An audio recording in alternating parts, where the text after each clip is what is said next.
All right, everybody, we are back. Yeah, just sometimes you need a little break. See, the problem with me is I hardly ever know when I should take a break. Yeah. Now, the main reason I took a break was because, like I said, I work really long work days. And so by the end of it, I was actually ready to go for the stream. And then I was like starting to feel like tired and in pain. I was like, maybe I should take, maybe I should take a couple of minutes. So we are back. And yeah, no, breaks are definitely good. Problem is, my brain doesn't work that way. My brain is like, no, just keep working, keep working. That's the problem. That's what I always do. Yep. No, breaks are definitely very good. And honestly, you're more efficient with your work if you remember to take breaks. Problem is, though, oftentimes, I don't know what it is with my brain. My brain is one of those brains that just keeps wanting to go even when it shouldn't. And that also, sometimes I get like dehydrated because I forget to even drink water while I'm working on stuff.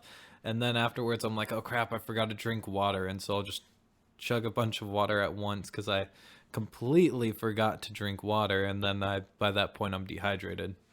So anyways, JJ also said, I like this music. And yes, I wanted to promote that. That is our good friend, the Pipe Dreamer. So I would definitely subscribe and check out his channel. But yeah, as far as musicians within our movement, you know, people who like to promote our values and our culture, the Pipe Dreamer is definitely up top with some of the best musicianship there.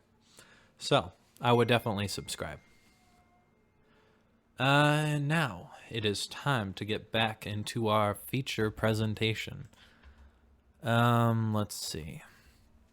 So, Don Isaac Aberbanel wrote that similar to the structure of the week of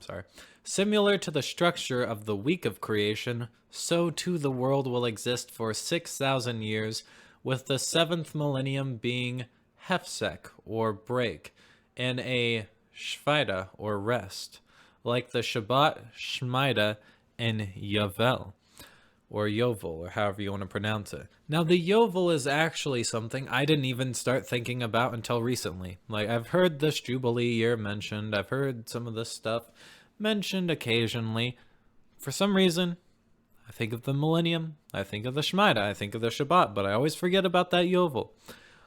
We're going to be going through that in a bit because our good friend Silas has, he's actually done the work on that.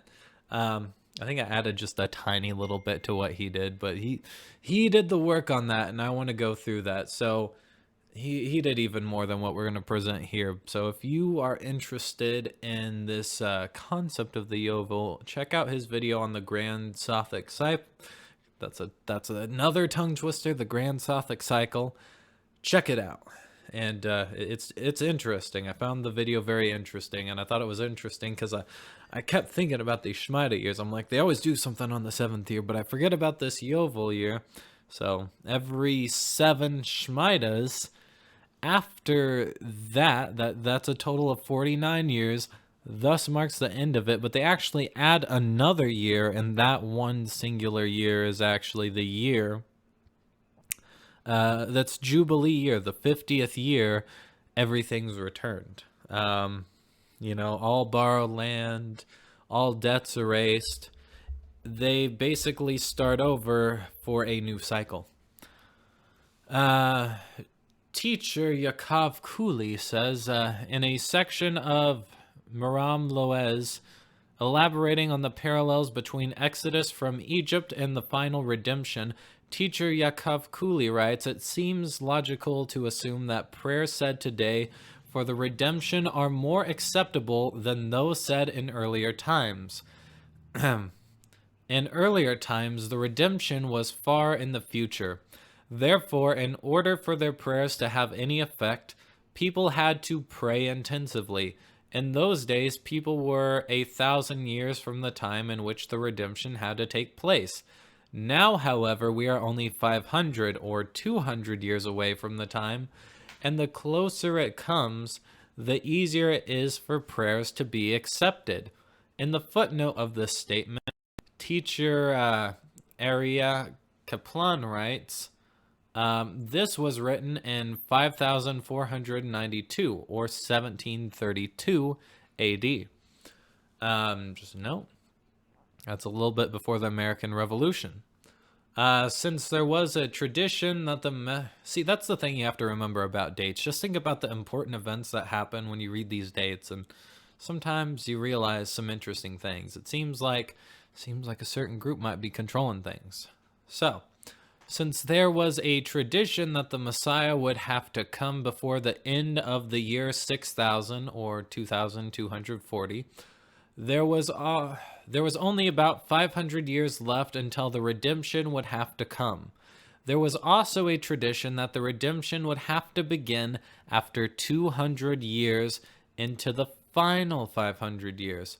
That is by 5700. So after that point, the redemption would have to take place. Well, we are past that point.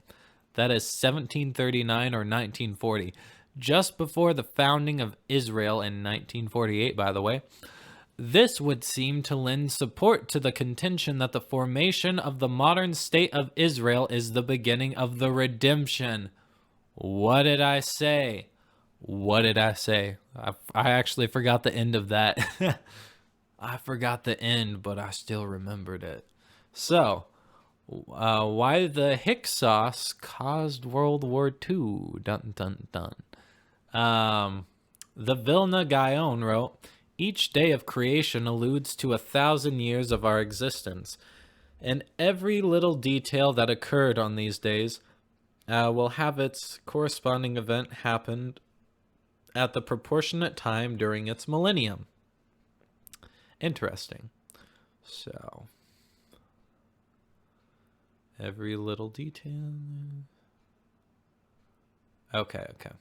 So the footsteps of the Messiah begin at the first hour of Friday morning in the 6th millennium. That is the year 500. First hour of Friday morning in the 6th millennium. Yeah. So that is the year 500. So 1739 to 1740 AD.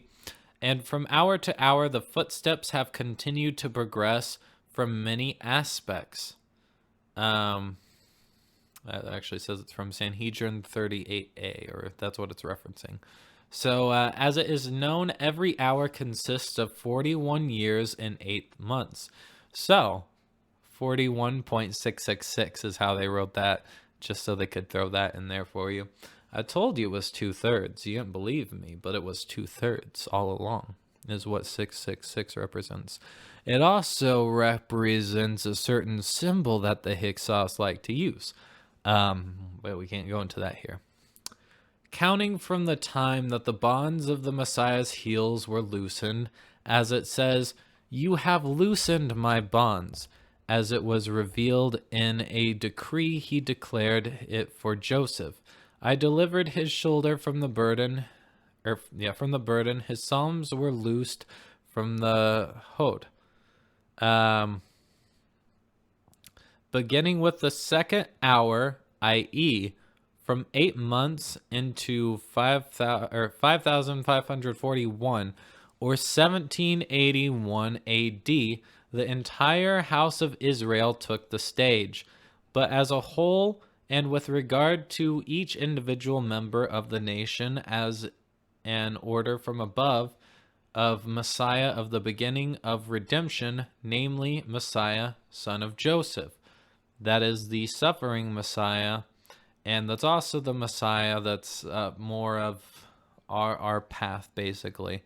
Essentially, his goal, the Messiah, son of Joseph, he is a crypto-Hyksosian, you could say, and he likes to hide within the nations and subvert them from within, and his goal is to push people back to their holy land. I should probably stop saying the word, because I forget about some of these words sometimes.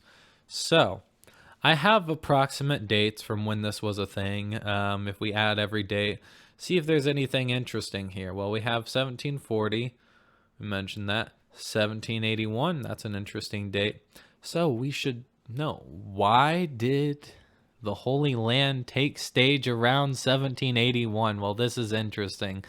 I had a hunch on this and I was right when I looked it up, because it was the year of the final battle in the American Revolution. America was always intended to be a Hyksos puppet nation for the Holy Land, and was financed by Hyksos and the Freemasons. Many early leaders referred to America as the New Jerusalem. So, we have always been a puppet nation for them. Francis Bacon in his New Atlantic implied that we were the New Jerusalem, and that America was to be set up as a land for them. So, let's see, we have 1823. I don't remember all these off the top of my head. I probably should have figured that out. I'd imagine the Civil War probably lines up here, but I don't remember my dates on that. I'm going to look it up. Give me just a second.